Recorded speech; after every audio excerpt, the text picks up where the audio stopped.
Hey everybody, got something interesting for you today. Had a viewer ask about what happens in late summer and what my thoughts are around what happens with the fishing.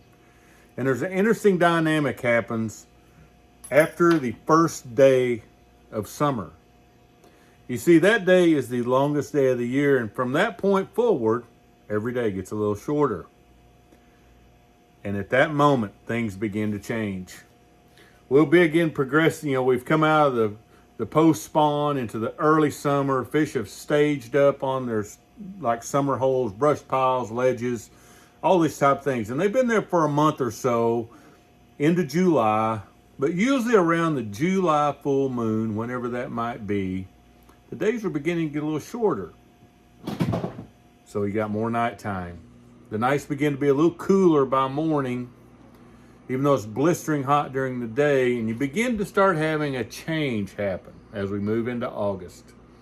The nights are getting longer, and that triggers something with these fish. These fish that have been out on their offshore, on their brush piles set up, and they've been there for weeks, they get on the move. Now, that doesn't mean they're not going to be on their brush piles. That doesn't mean they're not going to be on ledges. It's just now they're going to be sometimes on brush piles. They may set up on those during the day, but come late at night, they begin to roam. They start moving around, and they go up to the shoreline, and they start noticing that cool breeze is coming down out of them hollows and them cool nights, and they start feeding into the daylight hours, the early, late night into the morning. They begin to feed up shallow, roaming around. And a group of fish that might have been on this brush pile today have moved up on the shore and fed around, and now they're going to end up on another brush pile here after a while. As the day warms up, they're still on the move.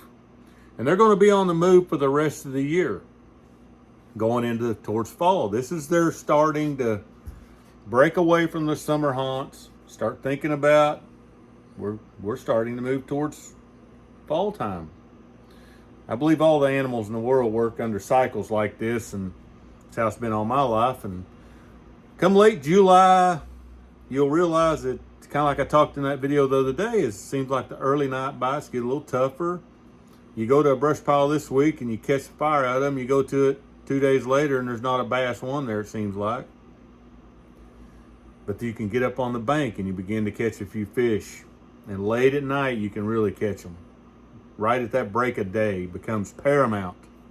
As we move into August, that window of time from an hour before daylight till the light breaks, not even sunrise. Once the light breaks, it's over. But those fish will feed during that time on the bank, something fierce.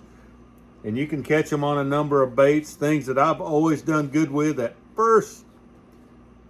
Just like I said, an hour before daylight till it's light. My all-time favorite's always been a buzz bait. Now, this has been by far the best bait I've ever thrown. And what happens is, all of a sudden, maybe you've been catching them off maybe bluffier lines, deeper water areas. The fish may have got a little shallower during the summer, but they were on close to deep water. All of a sudden, this time of year, going into August, you'll begin to find them on the flattest, shallowest banks you can find. Like ultra flat, where you're cast off the bank and you're only 3 or 4 feet of water. Really, really flat banks. And these fish are going to get up there in ultra shallow water at nighttime and roam around. I assume they're feeding on crawfish or anything on some water. But a buzz bait has by far been the best bait for that in my life. Another thing that used to be really good, I haven't thrown one in years, is an old jitterbug. Holy cow. And but there's one key to this. You can't land 2 or 3 feet from the bank and let your retrieve start. Late at night when I used to do this and early in the morning, I literally wanted my buzz bait to practically land on the shore and move into the water. If you were landing a foot away or 2 feet away from the shore, you were not going to catch fish. And I'm talking about up in inches of water. You needed this bait that you could hear it go clunk on the rocks and then start working. Them fish love it. And that's what you have to do this time of year, and get on the flattest, shallowest water you can find and just cover a lot of water. Those fish are roaming around up there feeding. Another thing that I've done really well on at times is a crawfish colored crankbait. Like late at night, early morning, I've caught a lot of bass on these same kind of banks, kind of like you would in the spring, running a crawfish crankbait right up, throwing it right on the bank and just banging around the rocks. I mean, you wear the bill clean off of one. But man, you could catch some fish during that prime little time. They're feeding on brim, crawfish, whatever up there, but I've done good on a dark colored crawfish crankbait in that scenario, as well as a lighter spinnerbait. Now I go to like a 3/8 ounce Colorado bladed bait. You can really catch some good fish in that still while it's getting light in the morning on an old single spin.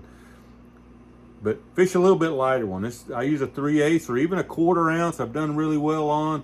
As the summer goes on, downsize on that spinnerbait. I know we've been throwing big 3/4 and 1/2 ounces and 1 ounces through the summer, but go down to that 3/8, fish it ultra shallow. You can really catch some fish in that late summer. So you really want to pay attention to that though. You want to know where you want to go in that early morning time and cover as much water as possible through that late July into August, even early September. That early morning is prime time. Now, once the sun comes up, it's over. And all those fish, they scatter again. They're just on the move. They're moving, and they're going to end up somewhere back out in the lake, and you'll have to go out there and, fish brush piles or rocks or ledges or your normal type of summertime pattern. Get out deep, look for those fish that are out on those ledges or deep brush. What's odd is, late in August, you will find times that you will catch fish in 6 inches of water, and it'll be like there's not a bass existing until you get to 25 or 35 feet of water, and there will be another group of fish. But the mid zone will be just dead, it seems like. So you kind of find two things going on, or I always have, and I've even caught them deep at night in the hot late summer in 35 feet of water on worms and jigs. But it seems like you got to pick one or the other. There's not a good in between. You're either fishing dirt shallow or super deep. That's what's always happened to me in this late summer. I think it has everything to do with the days getting shorter and the nights getting longer, with the fish beginning to think about moving into fall and the winter patterns. And I know it's hard to believe that this early, but I really believe that nature works that way. So just realize when you go out your favorite brush pile that when they're not there, this is a natural way things work. It's been doing this the 30 years I've been chasing bass around. So get up on the bank, find you a good shallow bank that might have some little patches of rock on it, or main lake stuff that's got a scattered patches of rock or a little bit of shallow brush. Those are prime places to look for those late summer bass that are getting on the move. Get your buzz bait out, get to work, catch you some early morning fish. Then get your drop shot and your jig and other things and get out deep and catch you some doing that too. You're going to have to mix it up this going into the next few months to be successful.